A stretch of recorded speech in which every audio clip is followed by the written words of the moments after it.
Merci à tous d'être présents pour l'Assemblée du Conseil d'administration de la STO du 28 mars 2024.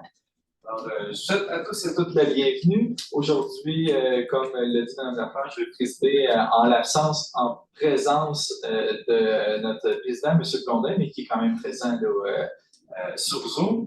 Alors, sans plus tarder, je vais laisser la parole à M. Richard Vizina pour la lecture des systèmes à l'ordre du jour. Alors, merci. Le premier point à l'ordre du jour, il s'agit de la période de questions à l'intention des membres du conseil d'administration. On m'informe qu'il y a 2 personnes présentes qui désirent s'adresser aux membres du conseil. Tout d'abord, M. Mathieu Saint-Arnaud qui est présent. Bonjour, M. Saint-Arnaud. M. Saint-Arnaud, malgré qu'il soit présent, me demande de lire sa question. C'est exact, M. Saint-Arnaud? Oui, parce que j'arrive pas à la lire sur la luminosité de la pièce. Parfait. Je vais donc procéder. Le conseil administratif de la STO pourrait-il envisager des pistes d'amélioration concrètes pour répondre de manière proactive aux besoins des personnes handicapées dans les transports en commun de la STO? Par exemple, mettre en place des campagnes de sensibilisation au civisme et au respect envers les personnes handicapées sur les plateformes de réseaux sociaux, tels TikTok, Facebook, Twitter, YouTube. Serait-il aussi possible de diffuser un message sonore et visuel pour inciter les usagers à céder les places de courtoisie aux personnes qui en ont besoin, comme cela se fait ailleurs au Canada? Ensuite, serait-il possible d'offrir une formation plus adéquate au personnel de la STO concernant la diversité de besoins touchant les personnes handicapées à bord des transports en commun et adaptés? En terminant, serait-il possible de moderniser le système de cartes d'accompagnateur pour les personnes handicapées en y ajoutant une puce, ce qui permettrait à l'accompagnateur de valider lui-même la carte, comme cela se fait déjà chez OC Transco à Ottawa?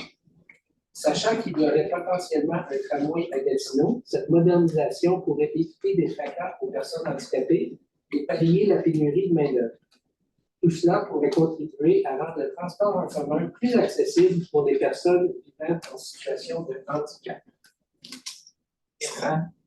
Merci beaucoup pour la question qui a été posée. On l'apprécie. On apprécie toujours avoir des questions des personnes qui se présentent parce que ça fait avancer nos discussions. Donc, souvent, c'est rare qu'on fait des suivis concernant ce qui est posé, là, si on ne peut pas répondre immédiatement. Mais je veux juste d'entrée de jeu dire que le conseil d'administration de la STO a beaucoup d'ouverture pour adresser ces enjeux-là, surtout quand il vient des personnes qui vivent ces réalités. Il y a Mme Bouladier qui défend aussi très bien les usagers du transport adapté. Puis il y a des éléments aussi un peu plus techniques là, sur la faisabilité de certaines mesures, puis sur, entre autres, la formation du personnel sur lequel je peux peut-être laisser le directeur général répondre. Tout à fait. Bien, tout d'abord, merci de votre question, M. Arsenault. C'est très, très apprécié. Vous soulevez plusieurs points pertinents, puis je pense que dans vos recommandations également, on a un plan de développement de l'accessibilité universelle en transport en commun. Et puis, plusieurs des éléments que vous mentionnez, je pense qu'ils peuvent également amener de l'eau au moulin de notre réflexion et des initiatives qu'on pourra mettre de l'avant dans les années à venir, très certainement, le plus rapidement possible. Je prends bien note que vous notez. D'abord, il y a certaines recommandations qui sont très au civisme et à la courtoisie dans les transports en commun. Vous mentionnez notamment là, sur la question de l'accès sur les médias sociaux, mais également l'accès aux sièges réservés pour les personnes en situation de handicap. Donc, nos personnes des communications et du marketing sont ici. On a effectivement des campagnes sur le civisme à bord de nos véhicules. On pourra prévoir d'inclure des messages pour justement les sièges réservés. Ça, c'est quelque chose qui peut se faire plus rapidement. Donc, une recommandation très, très, très pertinente. Puis pour ce qui est des messages sonores, j'ai bien entendu nos gens de l'exploitation également. Donc, on a effectivement des messages sonores déjà qui annoncent les arrêts accessibles, mais je comprends que votre recommandation est également, dans ce cas-ci, le message sonore, si les places sont prises par quelqu'un qui n'a pas de besoin ou en termes d'accessibilité universelle de céder la place. C'est une recommandation qu'on va considérer également. Pour les autres recommandations, au niveau de l'accompagnateur, comme vous le savez, on a déjà une carte pour pour permettre les accompagnateurs de voyager gratuitement quand une personne prend son transport et qu'elle paye le déplacement. Ceci étant dit, votre recommandation est d'avoir avec une carte à puce. Donc, c'est peut-être quelque chose qu'on pourra regarder de plus à ce niveau-là, au niveau du développement. Et puis, je prends bien note également du besoin au niveau de la formation de nos chauffeurs. On a un plan de recrutement de chauffeurs qui est très ambitieux. On recrute beaucoup de nouveaux chauffeurs.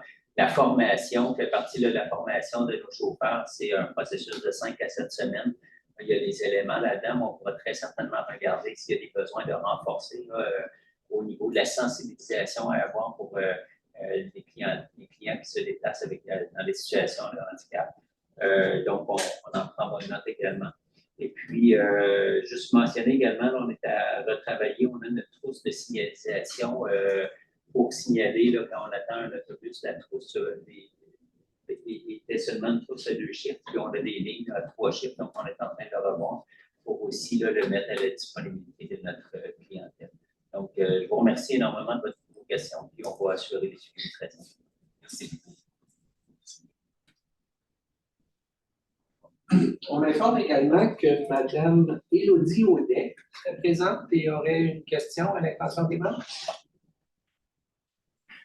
Oui, bonjour. En fait, moi, ça fait 6 ans que je guide des personnes malvoyantes et non-voyantes un peu partout au Québec, en Ontario. Je voyage beaucoup. Pour moi, guider des personnes handicapées, c'est plus que du bénévolat, c'est vraiment une vocation pour moi. Et malheureusement, je vous dirais que les problèmes que j'ai rencontrés ici à Gatineau, je ne les rencontre pas ailleurs dans les autres villes au Québec ou en Ontario où je me promène.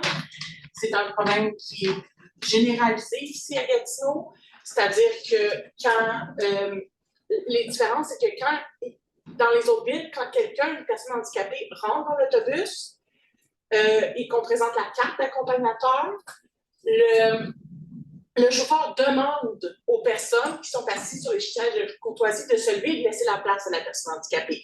Ici, à Gatineau, pour une raison que j'ignore, le chauffeur ne le fait pratiquement jamais. C'est à moi, l'accompagnatrice, de faire la demande. Moi, je ne suis pas une personne en position d'autorité.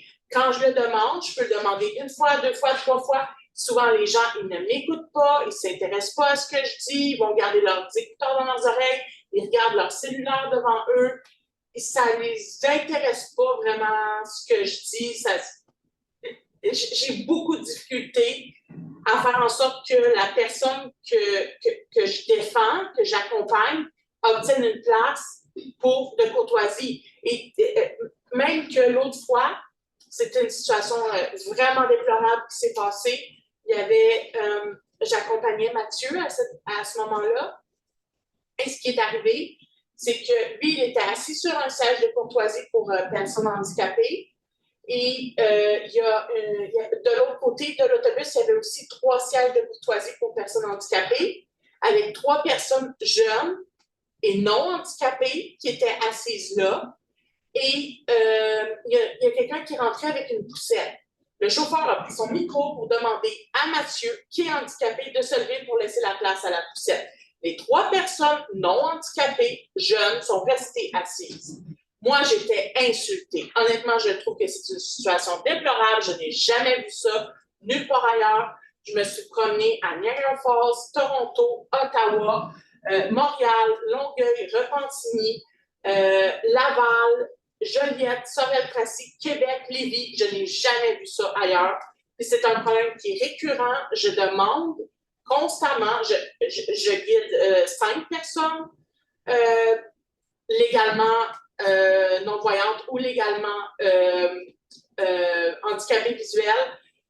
Et habituellement, ailleurs dans les autres villes où je me promène, les personnes se lèvent parce que la majorité des personnes ici au Canada ont un bon niveau de civisme.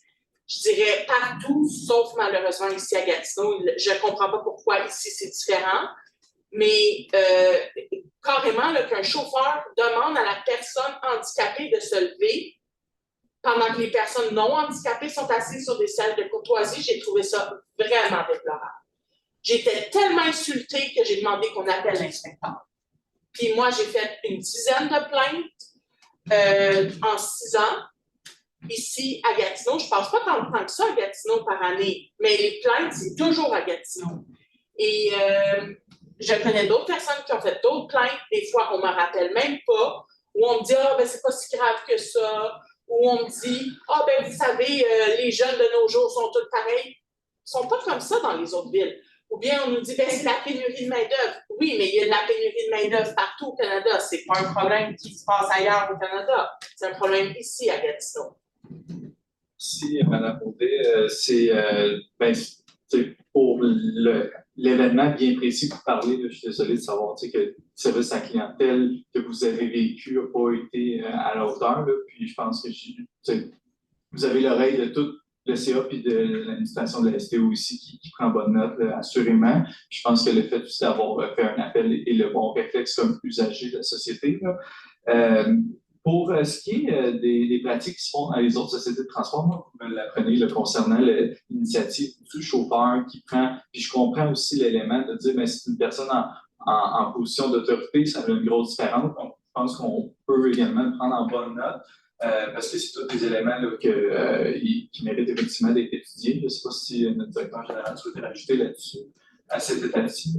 En fait, moi, je veux d'abord vous exprimer mon sentiment que je suis désolé de la situation que vous avez vécue. C'est nettement pas la situation qu'on veut que notre clientèle vive dans nos autobus. Donc, j'ai beaucoup de compassion pour ce que vous m'exprimez. J'en suis sincèrement désolé. Dans l'autobus, le service que vous ressentiez, c'est un service d'accueil, un service de courtoisie, de compassion. Les enjeux de civisme de la clientèle, en fait, on veut que les gens soient respectueux envers notre personnel, mais envers les autres usagers du transport en commun. Je constate que ça n'a pas été le cas. Je peux vous assurer que votre intervention est prise très au sérieux. Et puis, il y a tous les membres de mon équipe ici, donc on va se pencher sur la situation très sérieusement. Est-ce que je peux continuer à dire quelque chose que, en fait, ce qui arrive, oui. c'est que, en fait, ce que je voulais dire, c'est que cette situation-là, c'est la pire que j'ai vécue, mais j'en ai vécu plein d'autres, des situations comme celle-là, et toujours à Gatineau, jamais ailleurs. Puis je passe la majorité de mon temps dans la grande région de Montréal, puis j'ai pas vécu ça à Montréal. Fait que je pense que c'est vraiment problématique. L'autre chose, c'est que dans plusieurs villes en Ontario, il y a une carte d'accompagnateur que la personne handicapée possède. Il le donne à son accompagnateur pour que l'accompagnateur passe la carte, l'habille. Et ici, au Québec, malheureusement, on donne une carte d'accompagnateur, mais c'est une carte que la personne handicapée présente au chauffeur. On donne à une personne non-voyante une carte en disant « Vérifie si le chauffeur a bien regardé la carte ». Est-ce que vous comprenez un peu le non-sens de la situation, là? Bien, je vous remercie beaucoup. Puis même, s'il y a d'autres commentaires, ici, ce n'est pas la période d'échange, fait qu'on le prend en note, puis n'hésitez pas aussi à nous en faire part. Il y a évidemment des possibilités pour nous rejoindre, puis nous laisser savoir aussi les autres commentaires de façon générale. Donc, je pense qu'on a une oreille attentive à ça, puis ça va nous faire plaisir de traiter ces demandes-là. Donc, oui, Mme Pouladier, vous souhaitez intervenir? Je voulais simplement dire que moi, je suis vraiment ici à titre de représentante des clients du transport adapté, mais aussi accessibilité universelle. Donc, si jamais il y a quoi que ce soit, vous pouvez me contacter directement aussi. Mes coordonnées sont sur le site de la STO là, comme représentante des clients du transport adapté, accessibilité universelle. Donc, gênez-vous pas, là. Je suis là pour ça, puis moi, personnellement, j'étais pas au courant que les gens manquaient autant de civisme envers les personnes avec une déficience visuelle. En étant à déficience motrice, moi, les gens se tassent parce que ça se voit. Donc, j'étais sincèrement pas au courant et je suis désolée pour vous. Sincèrement. Merci beaucoup. Merci pour l'appel à communiquer avec vous, Mme Bouladier, qui est effectivement une très bonne ambassadrice. Excellent. Donc, est-ce que, M. Vézina, on avait fait toutes les interventions des citoyens présents? Je comprends que c'est le cas. Sinon, manifestez-vous. Autrement, j'ai reçu, Monsieur le Président, j'ai reçu deux autres questions par courriel. La première nous provient de M. Wallace Beaton. Et je vais lire sa question. La STO a de nombreux autobus articulés en service et dans tous ces bus, il y a des valideurs à chaque porte pour permettre aux passagers de valider leur titre électronique. Néanmoins, la STO interdit l'embarquement par des portes arrière, même aux heures de grand achalandage et quand la vente d'autobus est très encombrée. Ceci ralentit les embarquements et nuit au confort des usagers. Cependant, l'embarquement par toutes les portes est pratique courante dans plusieurs réseaux de transport collectif, dont OC Transport et la STM. Est-ce que vous envisagez de revoir cette pratique ou cette politique, et si oui, à quel moment? Avant de céder la parole au directeur général, je vais juste faire le pouce un petit peu parce qu'effectivement, là-dessus, les habitudes ont un petit peu changé, puis les condensations de clientèle aux heures de pointe qui justifiaient cette nécessité-là ne sont plus nécessairement les mêmes. Fait qu'il y a peut-être des explications à donner, là, M. le directeur. Bien, tout à fait. On était donc très conscients là, quand on a fait ce développement-là. Donc, noter, c'était effectivement l'intention d'aller de l'avant. C'est la raison pour laquelle on a des valideurs à l'arrière. C'était avant la pandémie. Nos achalandages en heure de pointe, on le sait, le plus gros enjeu qu'on avait avant la pandémie, c'était les surcharges. On a des surcharges sur nos réseaux chaque année. Donc, c'était pour aller chercher des gains opérationnels qui sont effectivement plus les mêmes. Ceci étant dit, ça ne veut pas dire pour autant qu'il n'y a pas de besoin à certains endroits sur le réseau, à certains moments, que ce soit par exemple dans le cas d'événements particuliers ou quand je peux penser suite à un match des Olympiques, par exemple, donc ça peut arriver pour accélérer l'embarquement. C'est ce qu'on est en train de regarder. Un autre élément qu'on considère, on a des échanges avec d'autres réseaux de transport. On sait que, puis ça fait l'objet de manchettes, c'était dans les nouvelles sur les enjeux d'évasion tarifaire, notamment, vous avez mentionné aussi on sait que c'était dans les médias. Donc, c'est un élément sur lequel on doit se pencher également, sur comment on assure une bonne qualité de déplacement pour notre clientèle, tout en s'assurant qu'on a les mesures appropriées pour éviter l'évasion tarifaire, surtout dans un moment où on a besoin de nos revenus. C'est ce que je peux vous dire. Et une dernière question. Celle-ci nous a été acheminée par M. Martin Aymon. Alors, M. Aymon, comme ceci. Je vois qu'il y a plusieurs annonces sponsorisées sur Facebook de recrutement Gatineau. Avec ses 890 employés, je me questionne à savoir pourquoi la STO a mandaté ce chasseur de tête pour recruter des chauffeurs. Il me manque sûrement de l'information sur le contrat, mais votre département de marketing ressources humaines n'a-t-il pas la capacité et les connaissances nécessaires de faire de la publicité sur Facebook? Est-ce possible de savoir combien la STO a payé pour recrutement Gatineau pour le contrat? Oui, bien, absolument. Puis merci d'ailleurs de nous envoyer les questions. Comme ça nous permet d'avoir des bonnes réponses bien précises. Le premier contrat, le mandat a été octroyé en octobre 2023 d'un montant de 177 208,67. Donc, ça, c'est pour l'élément du montant du contrat comme tel.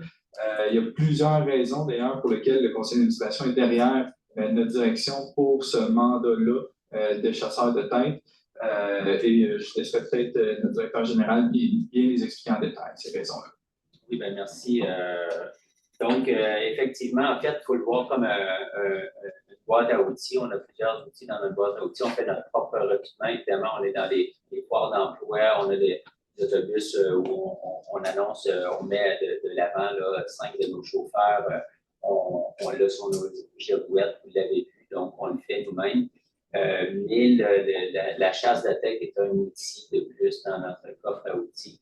Ce qu'il faut savoir, c'est que vous voyez parler des publicités sur Facebook qui sont sponsorisées. C'est beaucoup plus que ça. En fait, les chasseurs de tête vont trouver des gens qui ont déjà le permis de conduire pour un véhicule lourd partout au Québec. Puis d'ailleurs, en ce moment, là, on recrute, quand j'écoute vraiment partout, on a des gens qui viennent de l'extérieur du Québec, qui viennent de Windsor, on a recruté des gens dans plusieurs régions et c'est souvent des gens qui sont à l'emploi d'une compagnie ailleurs au Québec, que ce soit à Montréal, que ce soit en Abitibi ou ou autres et qui n'ont jamais entendu parler nécessairement de la STO. Et donc, on peut leur vendre l'idée de venir travailler ici à Gatineau.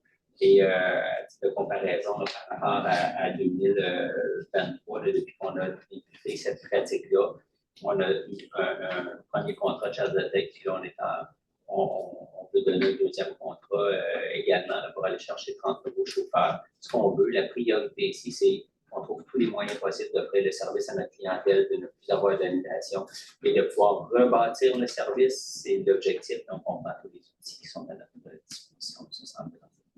Merci.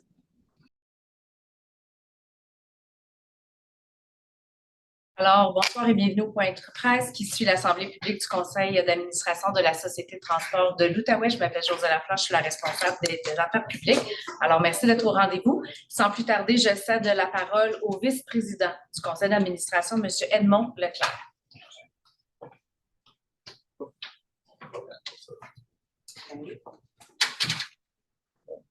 Merci. Bonjour. Je vais commencer avec une déclaration. Merci. Bonjour à tous. Jeudi dernier, on s'est tous réjouis des propos tenus par M. Rodriguez pour le financement des études d'avant-projet du tramway. C'est un signal très positif qui nous dit que le gouvernement fédéral comprend et il reconnaît la nécessité de poursuivre les études pour doter la région d'un système de tramway. Alors, je ne vous cacherai pas qu'on va être très attentif le jour du budget fédéral parce qu'on est optimiste. Entre-temps, évidemment, on continue de se préparer à la STO. Depuis l'été dernier, le bureau de projet a repris la cadence afin d'être prêt à enclencher tous les processus. Lorsqu'on aura l'annonce officielle du financement, on va être prêt. Et je vous confirme qu'on est déjà prêt là, en ce moment à aller de l'avant avec les prochaines étapes. Il nous manque juste une confirmation là, officielle. D'ailleurs, comme vous avez pu le voir cet après-midi, nous avons octroyé un mandat pour effectuer des relevés de terrain qui débuteront ce printemps, car nous voulons pouvoir profiter du début de la saison, pas perdre une seconde. Et ces relevés serviront à alimenter les futures études d'impact environnemental. Alors, qu'est-ce qu'on fait en attendant? C'est souvent la question qui revient. Et parce que les besoins en déplacement, ils sont là dans l'Ouest, ils sont là partout à travers la ville. Et aujourd'hui, vous avez vu le conseil d'administration de la STO qui s'est exprimé vivement pour agir. Agir maintenant, puis investir massivement dans le transport en commun à Gatineau. Comme vous avez pu le constater, nous recommandons à la Ville de Gatineau de se prévaloir de la nouvelle contribution des automobilistes, chose à laquelle la Ville, par le conseil municipal, a déjà signifié un intérêt. Nous, notre proposition sur l'immatriculation, c'est de fixer le tarif à 90 $ dans le but d'aller récolter dès 2025 là, 15 millions de dollars de revenus pour l'injecter directement dans de l'amélioration de services. Alors, ce qu'on propose, évidemment, c'est ambitieux et ce sera garant de résultats. On vise là, évidemment, un réseau aux 15 minutes sur les corridors à haut débit. C'est notre planification stratégique à la STO et puis on y tient. On veut améliorer le service de transport en commun et ça permettrait de le faire jusqu'à la hauteur de 6,1 % pour le moment, d'après ce qu'on prévoit avec les immatriculations, le nouveau pouvoir qu'on a de taxer sur les immatriculations à la Ville. Alors, ce geste concret témoignerait du sérieux que nous accordons à la crise des changements climatiques à Gatineau, à l'importance de la mobilité durable et de l'héritage que nous souhaitons laisser à nos générations futures. C'est très ambitieux, on en est conscient, mais c'est bien le reflet du conseil d'administration de la STO. Merci. Alors, je peux prendre des questions. Oui. Bonjour, M. Leclerc. On parle de 15 millions de dollars pour la première année avec cette taxe de 90 $. Comment ça va marcher? Chaque résident gatinois qui a une voiture va devoir payer une taxe supplémentaire de 90 $. C'est bien ça? Exactement. C'est une taxe qui va s'ajouter à la contribution qui existe déjà présentement sur l'immatriculation, qui est de 30 $, qui n'a pas été indexée depuis belle lurette. Alors maintenant, la Ville a un nouveau pouvoir en main. Elle n'a pas de nouveaux revenus de Québec. Malheureusement, on aurait aimé ça quelque chose pour éponger notre déficit structurel, mais ce qu'on a, c'est un pouvoir de taxation comme municipalité pour injecter dans notre transport en commun. Alors, la STO, elle se prononce en faveur non seulement de combler le déficit structurel, mais en plus d'aller vers l'avant avec une augmentation du service. Donc, c'est pour ça qu'on a un montant qui est important en termes de taxation sur l'immatriculation, mais qui, je le répète, va se refléter dans une nette amélioration de la fréquence puis de la qualité du service de façon générale. Si vous faites une comparaison avec les autres villes à travers la province qui ont une taxe semblable, est-ce que le 90 $ est plus élevé ou moins élevé que ce qu'il y a ailleurs au Québec?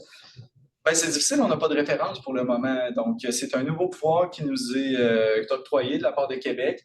Il y a seulement à Montréal où cette taxe-là sur l'immatriculation se situe à 53 $, 59 $. Puis, bon, c'est un montant qui avait été choisi pour des besoins et nous, la STO, on évoque nos besoins, on évoque nos ambitions pour l'amélioration du transport collectif.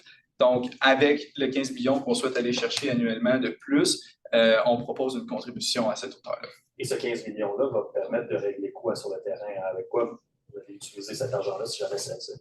Bien, on sait là, qu'en transport en commun, c'est vraiment l'offre qui va stimuler la demande. Et présentement, on ne peut pas dire qu'à la STO, on a une offre qui permet de délaisser la deuxième voiture, qui permet pleinement de se fier au transport en commun pour ses déplacements, comme on en a l'ambition dans notre mission. Donc, nous, notre but, c'est sûr, c'est d'augmenter la fréquence. On peut avoir des corridors à 15 minutes dans les corridors à haut débit. On veut ramener les lignes 100, les lignes 200 sur le corridor du Rapibus, des choses qui sont extrêmement en demande. On a une série de mesures dans notre plan d'action à la STO qu'on ne pourrait pas accomplir si on n'a pas de revenus dans les prochaines années. Évidemment, pour combler le déficit structurel, ça, c'est la base. Ça, c'est pour maintenir le service actuel. Mais surtout, pour l'améliorer, ça va prendre une contribution. Donc, c'est ce qu'on propose là. Le coût de la vie augmente, tout coûte plus cher. Tout ça, là, les soins Gaspard, on va voir ça, on dit, bon, taxe supplémentaire. En tant que conseiller, comment vous êtes à l'aise que la Ville impose cette taxe-là de 90 $ qui sera indexée aussi aux citoyens de la Ville? Oui, bien, c'est très bien de faire la distinction là, parce que ici, évidemment, à la STO, on présente nos besoins à la Ville et la décision va être prise au conseil municipal. Je suis aussi conseiller municipal, puis je pense que ça va être un excellent test pour ce conseil qui se dit évidemment ambitieux dans ses sites, dans le plan climat, qui se dit ambitieux dans son programme du conseil municipal qui vise à améliorer le service de transport en commun. Il faut être transparent, là. Si on n'investit pas à la hauteur, soit qu'on aggrave notre déficit structurel ou soit qu'on fait juste maintenir le niveau de service qu'on a présentement, qui n'est pas à la hauteur pour délaisser la deuxième voiture. Tout le monde en est conscient présentement à Gatineau. Le service de transport en commun n'est pas à un niveau qui permet de s'y fier à 100%. Donc, on a l'ambition sur papier présentement. On a un plan climat, on a un programme du conseil qui vise une amélioration du service de transport en commun. Là, je pense qu'on a un beau test d'agir comme conseil municipal et de dire, ben oui, on comprend que, évidemment, on sollicite le contribuable sur l'immatriculation et à la fois, on offre aussi un meilleur service de transport en commun et c'est surtout là-dessus qu'on veut miser beaucoup, l'amélioration, la bonification du service. Je comprends ça, c'est uniquement avec le côté québécois, la Société de l'assurance automobile du Québec. On a beaucoup entendu parler d'enjeux des plaques ontariennes du côté gatinois. De ce côté-là, est-ce qu'il y aurait quelque chose à faire ou c'est uniquement pour les véhicules immatriculés au Québec, même s'il y a plusieurs véhicules ontariens qui sont ici, des gens d'Ontario qui profitent des services d'Estrie? Mais il va falloir régler le problème de l'exode des plaques, ça c'est évident. C'est pas un problème qui est simple à régler. Tout le monde se renvoie un peu la balle par rapport à ça, mais si on veut que cette mesure-là fonctionne, c'est sûr qu'il va falloir trouver une solution pour régler ce problème-là. Je sais que notre président du conseil d'administration est d'ailleurs très au courant du dossier, le suit de près, alors on va assurément suivre ça parce qu'effectivement, l'exode des plaques, ça nuit à notre collectivité, ça nuit à notre transport en commun. Donc, 90 $, c'est accepté de traiter l'an prochain. Et l'indexation, c'est quoi le pourcentage à chaque année pour cette taxe-là? Nous, ce qui est important, c'est d'avoir un principe d'indexer. Après ça, évidemment, ça reste une décision du conseil municipal. Alors, est-ce que le conseil préférerait de jumeler ça avec la même indexation du taux de taxe foncière? Est-ce que ça serait lié à l'IPC? Ce sera une décision au conseil municipal, mais l'important, c'est juste de ne pas faire la même erreur que la contribution sur l'immatriculation qu'on paye présentement à 30 $ qui n'a jamais été indexée. Donc, à chaque année, avec le pouvoir d'achat, etc., les facteurs économiques, ça fait en sorte que cette contribution-là, en réalité, elle est plus petite à chaque année. Il ne faut pas jouer dans ce film-là à nouveau. Alors, oui, on propose une nouvelle contribution et cette contribution-là, si on veut qu'elle soit toujours aidante pour améliorer le service, bien, il faut qu'elle soit indexée. Merci. Merci. Ça pour M. Leclerc, je pense que vous voulez prendre les questions en ligne avant ou sont pour juste rapidement? Les questions en ligne? OK, parfait. Est-ce qu'il y en avait sur le même sujet? Oui, moi j'en ai une. Parfait. Martin Comtois de Radio-Canada. Bonjour. Oui, bonjour. Juste sur ce sujet-là, là, vous allez, si la Ville donne un feu vert, pour recevoir cet argent-là, vous voulez bonifier l'offre de service. En ce moment, vous avez une problématique, il manque de chauffeurs. Fait que cet argent-là va servir à quoi? À améliorer le recrutement, aller chercher d'autres chauffeurs. Si vous n'avez pas de chauffeurs, ça ne réglera pas le problème. Non? Oui, le problème de pénurie de main-d'œuvre, c'est un problème partout, là, mais c'est un problème qu'on connaît et qu'on traite depuis longtemps à la STO. Donc, on est déjà en train d'y travailler présentement. Juste depuis le début de l'année, là, on est tout près de 50 nouveaux chauffeurs qui vont être en mesure de prendre la route. On voit les effets de la nouvelle convention collective qui sont positifs. Donc, on a déjà ce chantier-là de recrutement qui est en marche. Alors, on connaît l'enjeu de la main-d'œuvre et on est en train de le traiter.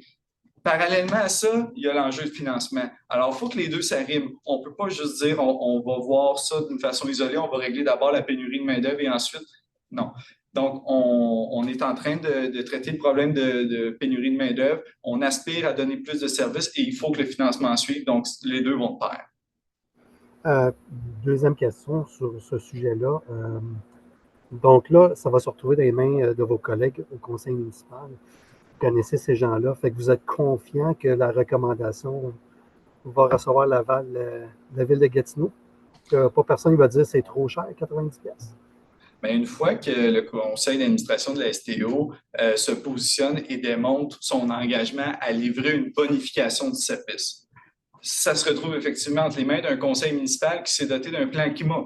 Un plan climat qui a des objectifs ambitieux en matière d'amélioration du service de transport en commun, qui a un programme du conseil. Donc, c'est tous des engagements qui, sur parole, là, on a un conseil municipal qui y croit au transport en commun. Maintenant, ça va être le vrai test de passer à l'acte, d'agir et de financer ce transport-là. Et visiblement, on n'a pas 1000 solutions pour le financement.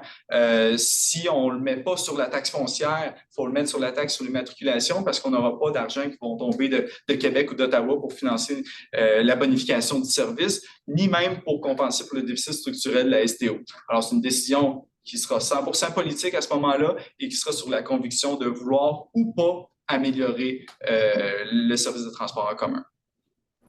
Merci beaucoup. Merci. Je pense qu'Annie-Rose n'avait pas de questions avec le sujet. Monsieur Leclerc. Bonjour. On entend souvent les citoyens dans différentes situations dire je peux payer davantage de taxes, je peux payer plus cher en autant que j'ai un service, une bonification de service en échange. En quoi ce 15 millions-là que vous pourriez aller chercher si la Ville autorise cette taxe d'immatriculation pourrait venir améliorer le service, qu'il n'y ait plus de problèmes de chauffeur, de problèmes de fiabilité de service, en quoi ce 15 millions-là pourrait venir changer les choses? En fait, ça va faire une différence énorme, absolument. C'est le premier élément, là, puis c'est ce que je dénonçais l'automne dernier, vous vous en souviendrez, c'est le manque de prévisibilité financière. On est encore dans la même situation. Là. À chaque année, on ne sait pas combien on va recevoir. Je ne sais toujours pas combien on va avoir pour 2025. Là, on vient de régler l'enjeu de prévisibilité. Si on veut faire de la planification à moyen et long terme, ça nous prend de la prévisibilité, c'est la première chose. Pourquoi on était si fort que ça en 2018-2019? Je veux le rappeler, on avait une des plus fortes croissances au Canada. On injectait environ une bonification de services de 5 % par année et on récoltait environ 7 à 7,5 % de plus d'achalandage. On avait la croissance la plus forte au Canada parce que la population ici est très, très, très réceptive aux augmentations d'offres de services. Donc, la différence en 2018-2019, c'est qu'on avait de la prévisibilité. Il y a la politique de mobilité durable du gouvernement du Québec qui nous disait, voilà, vous pouvez augmenter le service. Et c'est ce qu'on faisait, puis la clientèle est au rendez-vous. Là, c'est exactement ce que ça va nous donner. Premièrement, on vient résorber l'enjeu du déficit structurel de la STO. Et deuxièmement, on dégage une marge pour réinjecter dans le service, répondre aux besoins des citoyens, mais également répondre aux attentes du conseil municipal de la Ville de Gatineau avec le plan climat, qui nous demande d'augmenter la part des déplacements en autobus. Et c'est ce que ça nous permettra de faire. Tu l'as vraiment mentionné qu'à Montréal, c'est 52 $. voie à Gatineau, c'est pratiquement le mois du double, à 90. Qu'est-ce qui justifie que ce soit ça? En fait, le 59 à Montréal, nous, on a fait les scénarios. Si on va à 59 on couvre seulement partiellement le déficit structurel de la STO. Ça ne nous permet pas de réinjecter de l'offre de service. Je pense que ce qu'on veut dire aux citoyens, en tout cas nous, moi, c'est la mission que je reçois du conseil d'administration, c'est vous devez nous présenter un plan qui va permettre la bonification de l'offre de service. À 59 je réserve une partie du déficit structurel, mais je ne suis pas en mesure d'augmenter le service de transport ici sur le territoire. Merci. Est-ce qu'il y avait d'autres questions en ligne pour moi? Est-ce que Martin Comtois avait d'autres questions de suivi? Parfait. Est-ce qu'il y avait d'autres questions sur d'autres sujets? Non, c'est beau. Moi, j'aurais en fait une petite question, Josée, juste par rapport au rapport là, sur les pertes tarifaires et tout ça. Là, je ne sais pas si c'est le vice-président ou M. Leclerc qui souhaite y répondre. Sur les pertes tarifaires, oui. On peut y aller tous les deux. Tous les deux? Parfait. Je vous cède la parole. Génial. Peut-être pour débuter, une petite question de clarification. Là, quand on parle de 84,8 millions de dollars en pertes tarifaires d'achalandage depuis 2019, est-ce que ce montant-là est inclus dans l'autre montant qu'on a mentionné, le 93,1 millions de dollars en pertes de revenus et dépenses liées à la pandémie? Et si oui, là, dans quelle proportion est-ce que c'est inclus dans ce montant-là? Mais en fait, effectivement, le 84 millions, c'est des pertes tarifaires. Nos pertes tarifaires, en fait, nos pertes de revenus totales montent à 91 millions. Donc, là-dedans, on rentre les pertes de revenus liées aux services spéciaux, à la publicité, les pertes de revenus aussi liées aux subventions qu'on a perdues en raison du niveau de service. Ça totalise 91 millions, donc 84 millions en pertes tarifaires et environ 2 millions de dépenses liées à la COVID, donc pour des pertes de revenus et des dépenses supplémentaires là, qui totalisent un manque à gagner de 93 millions sur la période là, de la COVID 2020 à 2023. Bon, et justement, là, dans ce rapport-là qu'on a dû faire pour la ministre, là, si j'ai bien compris, est-ce qu'on peut donner plus de détails peut-être sur son contenu et revenir sur ce à quoi il sert? Pourquoi est-ce qu'il fallait justement mettre sur pied ce rapport-là? En fait, ce qu'on comprend, là, un des éléments qui reste à établir, comme vous le savez, là, il y avait le programme d'aide d'urgence qui couvrait la période qui allait jusqu'à 2023. Une des demandes qu'on a formulées, là, c'est de pouvoir avoir accès au montant résiduel du programme d'aide d'urgence. Donc, il fallait établir là, les montants totaux. Un des éléments que je tiens à mentionner aussi, c'est que nous, pendant la même période, on a fait énormément de compression de dépenses de fonctionnement. Donc, on a fait pour 82 millions de compression de dépenses de fonctionnement. Donc, il nous reste des sommes du programme d'aide d'urgence et ça, c'était voulu pour pouvoir le durer sur la période la plus longue possible, justement, là, parce qu'on connaît, là, on doit faire une reprise au niveau des recettes tarifaires. Donc, c'était pour établir ça, pour pouvoir s'assurer de conserver les sommes du programme d'aide d'urgence pour les années à venir. Peut-être juste me répéter le montant. Dans le fond, il y a eu mention de 10 quelques millions, si je ne me trompe pas, que le ministère, en fait, pourra donner à la STO à la suite de la réception de ce rapport-là, c'est ça? Oui, bien en fait, c'était conditionnel. On a reçu, là, c'était le décret qui a été adopté en novembre 2023 là, par le gouvernement du Québec, qui était dans le budget 2023-2024 du gouvernement du Québec, l'aide consentie aux sociétés de transport. Il vient toujours avec ça des conditions d'utilisation qui nous ont été communiquées en 2024. Donc, ça, c'était une condition au niveau de la reddition de compte là, pour le programme d'aide d'urgence. Génial, merci beaucoup. Bienvenue.